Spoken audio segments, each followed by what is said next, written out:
गुरु ब्रह्मा गुरु विष्णु गुरु देवो महेश्वर गुरु साक्षात् परब्रह्म तस्मै श्री गुरुवे नमः। त्वमेव माता च पिता त्वमेव त्वमेव बन्धु च सखा त्वमेव त्वमेव विद्या द्रविणं त्वमेव त्वमेव सर्वं मम देव देव।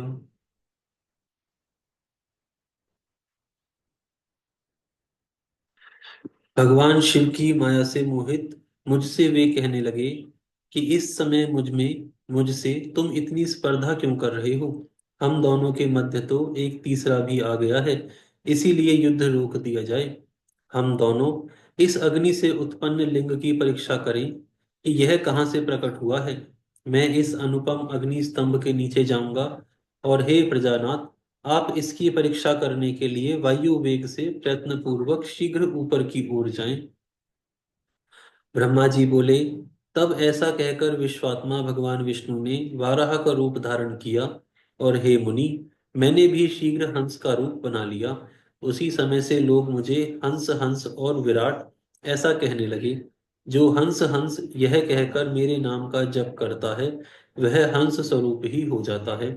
अत्यंत श्वेत अग्नि के समान, चारों ओर से पंखों से युक्त और मन तथा वायु के वेग वाला होकर मैं ऊपर के भी ऊपर लिंग का पता लगाते हुए चला गया। उसी समय विश्वात्मा नारायण ने भी अत्यंत श्वेत स्वरूप धारण किया। 10 योजन चौड़े, 100 योजन लंबे मेरु पर्वत के समान शरीर वाले, श्वेत तथा अत्यंत तेज दाढ़ों से युक्त, प्रलयकालीन सूर्य के समान कांतिमान, दीर्घ नासिका से सुशोभित, भयंकर घुर घुर की आवाज की ध्वनि करने वाले, छोटे छोटे पैरों से युक्त, विचित्र अंगों वाले, विजय प्राप्त करने की इच्छा से परिपूर्ण, दृढ़ तथा अनुपम वाराह का स्वरूप धारण करके वे भगवान विष्णु भी अत्यंत वेग से उसके नीचे की ओर गए। इस प्रकार रूप धारण कर भगवान विष्णु 1000 वर्ष तक नीचे की ओर ही चलते रहे। उसी समय से पृथ्वी आदि लोकों में श्वेत वाराह नामक कल्प का प्रादुर्भाव हुआ। हे देवर्षि, यह मनुष्यों की काल गणना की अवधि है। इधर अत्यंत तीव्र गति से नीचे की ओर जाते हुए महातेजस्वी भगवान विष्णु बहुत प्रकार से भ्रमण करते रहे, किंतु महावराह रूपधारी विष्णु उस ज्योतिर्लिंग के मूल का अल्प भाग भी नहीं देख सके। हे अरिसुदन, तब तक मैं भी उस ज्योतिर्लिंग के अंत का पता लगाने के लिए वेग से ऊपर की ओर जाता रहा। यत्न पूर्वक उस ज्योतिर्लिंग के अंत को जानने का इच्छुक मैं अत्यंत परिश्रम के कारण थक गया, और उसका अंत बिना देखे ही थोड़े समय में नीचे की ओर लौट पड़ा। उसी प्रकार सर्वदेव स्वरूप महाकाय कमल लोचन भगवान विष्णु भी थकान के कारण ज्योतिर्लिंग का अंत देखे बिना ही ऊपर निकल आए। भगवान शिव की माया से विमोहित विष्णु आकर मेरे साथ ही भगवान शिव को बार बार प्रणाम करके व्याकुल चित्त से वहां खड़े रहे। पृष्ठ प्रदेश की ओर से, पार्श्वों की ओर से और आगे की ओर से परमेश्वर शिव को मेरे साथ ही प्रणाम करके भगवान विष्णु भी सोचने लगे कि यह क्या है। वह रूप तो अनिर्दिश्य, नाम तथा कर्म से रहित, आलिंग होते हुए भी लिंगता को प्राप्त और ध्यान मार्ग से अगम्य था। तदनंतर अपने मन को शांत करके मैं और विष्णु दोनों भगवान शिव को बार बार प्रणाम करके कहने लगे। हे महाप्रभु, हम आपके स्वरूप को नहीं जानते। आप जो हैं वही हैं। आपको हमारा नमस्कार है। हे महेशान, आप शीघ्र ही हमें अपने स्वरूप का दर्शन कराइए। हे मुनि श्रेष्ठ, इस प्रकार अहंकार से आविष्ट हुए हम दोनों को वहां नमस्कार करते हुए सैकड़ों वर्ष बीत गए। इति श्री शिव महापुराणे द्व्याध्याय्यां रुद्र संहितायां प्रथम खंडे सृष्टयुपाख्याने विष्णु ब्रह्म विवाद वर्णनम नाम सप्तमो अध्याय। इस प्रकार श्री शिव महापुराण के अंतर्गत द्वितीय रुद्र संहिता के प्रथम खंड में सृष्टि उपाख्यान का, जिसमें श्री विष्णु और ब्रह्मा का विवाद का वर्णन है, 7वां अध्याय पूर्ण हुआ। यहाँ से अष्टम अध्याय 8वां अध्याय प्रारंभ होता है। इस अध्याय में भगवान ब्रह्मा और भगवान विष्णु को भगवान शिव के शब्दमय शरीर का दर्शन का वर्णन है। ब्रह्मा जी बोले। मुनि श्रेष्ठ नारद, इस प्रकार हम दोनों देवता गर्भ रहित हो निरंतर प्रणाम करते रहे। हम दोनों के मन में एक ही अभिलाषा थी कि इस ज्योतिर्लिंग के रूप में प्रकट हुए परमेश्वर प्रत्यक्ष दर्शन दें। दोनों के प्रतिपालक, अहंकारियों का गर्व चूर्ण करने वाले तथा सबके प्रभु अविनाशी भगवान शंकर हम दोनों पर दयालु हो गए। उस समय वहां उन सुर श्रेष्ठ से ओम ओम ऐसा शब्द रूप नाद प्रकट हुआ, जो स्पष्ट रूप से प्लुत स्वर में सुनाई दे रहा था। जोर से प्रकट होने वाले उस शब्द के विषय में यह क्या है, ऐसा सोचते हुए समस्त देवताओं के आराध्य भगवान विष्णु मेरे साथ संतुष्ट चित्त से खड़े रहे। वे सर्वथा वैर भाव से रहित थे। उन्होंने लिंग के दक्षिण भाग में सनातन आदि वर्ण आकार का दर्शन किया। तदनंतर उत्तर भाग में उकार का, मध्य भाग में मकार का और अंत में ओम इस नाद का साक्षात दर्शन किया। हे ऋषि श्रेष्ठ, दक्षिण भाग में प्रकट हुए आदि वर्ण आकार को सूर्यमंडल के समान तेजोमयी देखकर उन्होंने उत्तर भाग में उकार वर्ण को अग्नि के समान देखा। हे मुनि श्रेष्ठ, इस प्रकार उन्होंने मध्य भाग में मकार को चंद्रमंडल के समान देखा।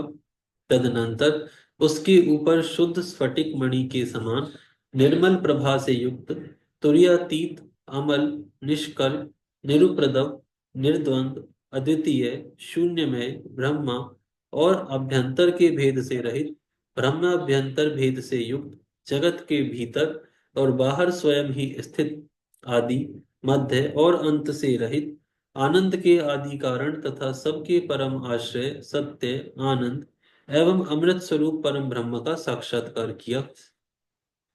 उस समय श्री हरि यह सोचने लगे कि यह अग्नि स्तंभ कहाँ से प्रकट हुआ है। हम दोनों फिर इसकी परीक्षा करें। मैं इस अनुपम अग्नि स्तंभ के नीचे जाऊंगा। ऐसा विचार करते हुए श्री हरि ने वेद और शब्द दोनों के आवेश से युक्त विश्वात्मा भगवान शिव का चिंतन किया। तब वहां एक ऋषि प्रकट हुए, जो ऋषि समूह के परम सार स्वरूप माने जाते हैं। उन्हीं ऋषि के द्वारा परमेश्वर श्री विष्णु ने जाना कि इस शब्द ब्रह्मामय शरीर वाले परम लिंग के रूप में साक्षात परम ब्रह्म स्वरूप महादेव जी ही यहाँ प्रकट हुए हैं। ये चिंता रहित अथवा अचिंत्य रुद्र हैं। जहां जाकर मन सहित वाणी उसे प्राप्त किए बिना ही लौट आती है। उस परम ब्रह्मा परमात्मा भगवान शिव का वाचक एकाक्षर प्रणव ही है। वे इसके वाच्यार्थ रूप हैं। उस परम कारण ऋक ऋक सत्य, आनंद एवं अमृत स्वरूप परात्पर परम ब्रह्म को इस एकाक्षर के द्वारा ही जाना जा सकता है। प्रणव के एक अक्षर आकार से जगत के बीजभूत अंड जन्मा भगवान ब्रह्मा का बोध होता है।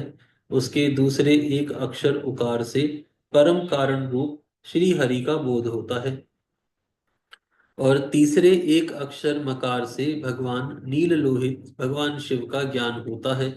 अकार सृष्टि करता है, उकार मोह में डालने वाले हैं और मकार नित्य अनुग्रह करने वाले हैं। मकार बोध है सर्वव्यापी भगवान शिव बीजी यानी बीज मात्र के स्वामी हैं। और अकार संज्ञक मुझ ब्रह्मा को बीज कहा जाता है। उकार संज्ञक श्री हरि योनि हैं। प्रधान और पुरुष के भी ईश्वर जो महेश्वर हैं, वे बीजी, बीज और योनि भी हैं। उन्हीं को नाथ कहा गया है। बीजी अपनी इच्छा से ही अपने बीज को अनेक रूपों में विभक्त करके स्थित है। इन बीजी भगवान महेश्वर के लिंग से आकार रूप बीज प्रकट हुआ, जो उक्त रूप में स्थापित होकर सब ओर बढ़ने लगा। वह स्वर्णमयी रूप में ही बताने योग्य था। उसका अन्य कोई विशेष लक्षण नहीं लक्षित होता था। वह दिव्य अनेक वर्षों तक जल में ही स्थित रहा। तदनंतर 1000 वर्ष के बाद उसके दो टुकड़े हो गए। जल में स्थित हुआ वह अजन्मा ब्रह्मा जी की उत्पत्ति का स्थान था और साक्षात महेश्वर के आघात से ही फूटकर दो भागों में बट गया। उस अवस्था में ऊपर स्थित हुए उसका स्वर्णमयी कपाल बड़ी शोभा पाने लगा। वही धूलोक के रूप में प्रकट हुआ तथा जो उसका दूसरा नीचे वाला कपाल था, वही यह 5 लक्षणों से युक्त पृथ्वी है। उससे चतुर्भुज भगवान ब्रह्मा उत्पन्न हुए, जिनकी क संज्ञा है। वे समस्त लोकों के स्रष्टा हैं। इस प्रकार वे भगवान महेश्वर ही अ उ ओम इन त्रिविध रूपों में वर्णित हुए हैं। इसी अभिप्राय से उन ज्योतिर्लिंग स्वरूप सदाशिव ने ओम ओम ऐसा कहा। यह बात यजुर्वेद के श्रेष्ठ मंत्र कहते हैं। यजुर्वेद के श्रेष्ठ मंत्रों का यह कथन सुनकर ऋचाओं तथा साम मंत्रों ने भी हमसे आदर पूर्वक यह कहा कि हे हरि, हे ब्राह्मण, यह बात ऐसी ही है। इस तरह देवेश्वर शिव को जानकर श्री हरि ने शक्ति संभूत मंत्रों द्वारा उत्तम एवं महान अभ्युदय से शोभित होने वाले उन महेश्वर देव का स्तवन किया। इस बीच में विश्वपालक भगवान विष्णु ने मेरे साथ एक और भी अद्भुत एवं सुंदर रूप को देखा। हे मुनि, वह रूप 5 मुखों और 10 भुजाओं से अलंकृत था। उसकी कांति कर्पूर के समान गौर थी। वह नाना प्रकार की छटाओं से और भांति भांति के आभूषणों से विभूषित था। उस परम उदार, महापराक्रमी और महापुरुष के लक्षणों से संपन्न अत्यंत उत्कृष्ट रूप का दर्शन करके मेरे साथ श्री हरि कृतार्थ हो गए। तत्पश्चात परमेश्वर भगवान महेश प्रसन्न होकर अपने दिव्य शब्दमय रूप को प्रकट करके हंसते हुए खड़े हो गए। ह्रस्व आकार का उनका मस्तक और दीर्घ आकार ललाट है। इकार दाहिना नेत्र और इकार बायां नेत्र है। उकार को उनका दाहिना और उकार को बायां कान बताया जाता है। त्रिकार उन परमेश्वर का दायां कपोल है और त्रिकार उनका बायां कपोल है। रव और रह ये उनकी नासिका के दोनों छिद्र हैं। एकार उन सर्वव्यापी प्रभु का ऊपरी ओष्ठ है और एकार अधर है। आज यहाँ पर विराम करते हैं, फिर कल से प्रारंभ करेंगे। हरि